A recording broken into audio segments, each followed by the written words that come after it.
এই লেসনটা তো আমাদের হয়ে গেছে কমপ্লিট। এর আগের লেসনটা একবার আমরা রিভিশন করে নেব, ঠিক আছে? ওই তোর কাছে এক্সট্রা পেন হবে? এই নাও পেন। কিন্তু স্যার এটা তো তোমার pen। বললাম তো রাখতে। ভাই ওটা আনএক্সপেক্টেড ছিল। আবার সেভাবে করলে হয়ে যাবে। আনু, মন কোথায়? Sorry sorry sir. মনকে ধরে নিয়ে এসে এখানে লাগাও।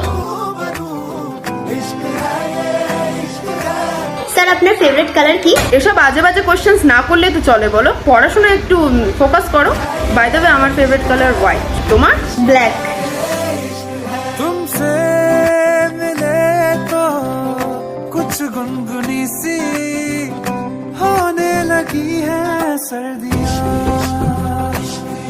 तुमसे मिले तो देखो शहर में खिलने लगी है। মন কোথায়? পড়া হয়েছে?